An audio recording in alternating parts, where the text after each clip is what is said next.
Of course, driving a 1,000 horsepower electric machine is a blast. Insane speed, insane torque, what's not to love? But as I'm sure you're well aware of, this is a car that can drive itself. Lately, Tesla has been rolling out one software release right after another, continually improving its self-driving capabilities. And in this video, I'm gonna show you how good Tesla's self-driving really is, and most importantly, can I leave the fate of my life in the hands of this Tesla? So right now, I'm in a random part of Austin. I'm gonna go somewhere that's about 10 minutes away, hold down, totally random, navigate, and all I have to do is just hit this button, turn off my hazards, and then off we go, I think. Hopefully there's no cars near me. No matter how good the system might be, it's always a bit nerve-wracking. Right there, it didn't notice the bumps, so it just ran right over it. Of course, if I was driving, I would have slowed down for these things, and maybe it will for this one. Okay, it ignored that too.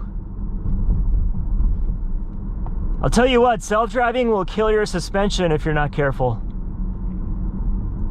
Will it slow down here? Okay. It slowed down some, but I would have preferred it to slow down even more. Tesla needs some work with these bumps. This is why self-driving is not fully ready if you want to care for your car one bit. So right now, it's taking the turn even though it probably shouldn't have. That car right now is kind of close.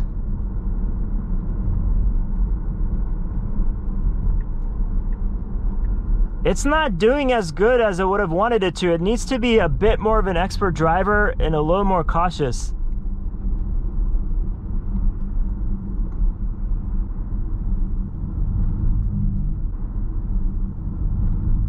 I'm scared about running across potholes on the street because it could damage the wheels, which I absolutely don't want.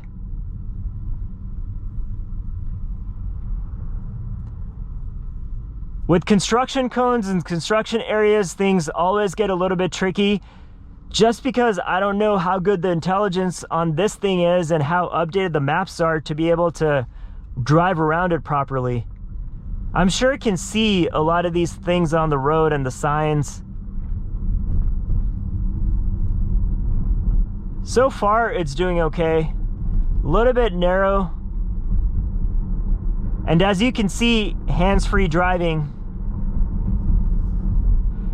It's really not avoiding any of the dips in the road. Any imperfections, it's just driving straight over it. If there's nothing going on and it's a smooth road, there's not a lot that Tesla can really mess up. The problem is if somebody does something stupid in front of you, if they hit their brakes or somebody cuts you off, then I don't know if Tesla can really avoid that vehicle or how good the accident avoidance systems are. And then if it does hit somebody, whose fault is it? Is it your fault? Is it Tesla's fault? What happens to your insurance? Way too many questions, not enough answers. As long as I'm following this pretty straightforward road behind a truck, I'm okay, but if things get crazy, if things get weird, that's when I'm gonna start worrying because I don't want to hit somebody, and most importantly, I don't want anyone hitting me. All right, this car should not have pulled out in front of me. It did, and Tesla rightfully slowed down. Went into the center lane a bit.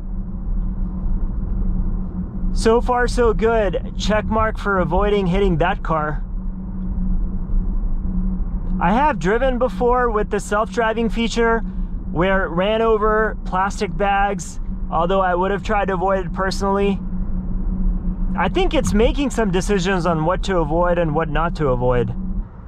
This display right here is like a video game because so many things are happening. You see a person right there, you see all of these cars, and these are the cameras that are helping Tesla steer itself, along with all of the AI and all of the data that it's trained itself on.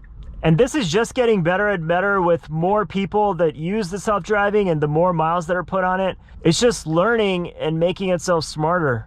This is a really long red light. Patiently waiting for the light to turn green. And then we'll see this thing take off slowly, hopefully.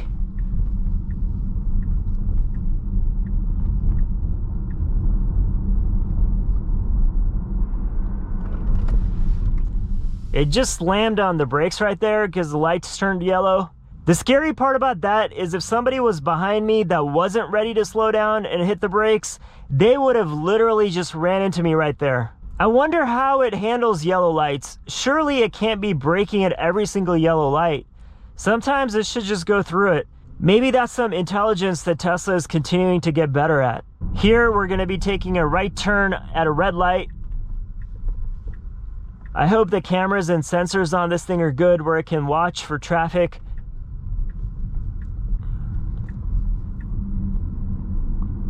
Handled that turn okay. Although the steering wheel is a little bit jerky, not quite that smooth. That tells me that Tesla is still trying to figure things out. The road is getting pretty narrow here, lots of cars.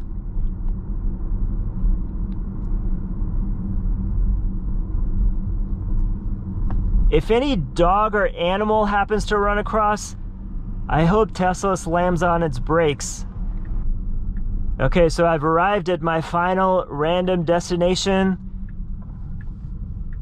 And then I don't know what it's doing, so I'm just gonna end it right here.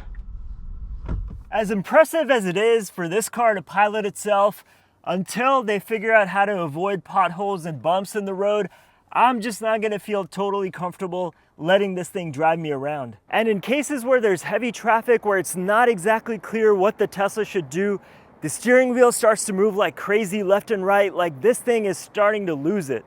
And sitting here in the driver's seat, seeing Tesla go crazy, that increases your anxiety level.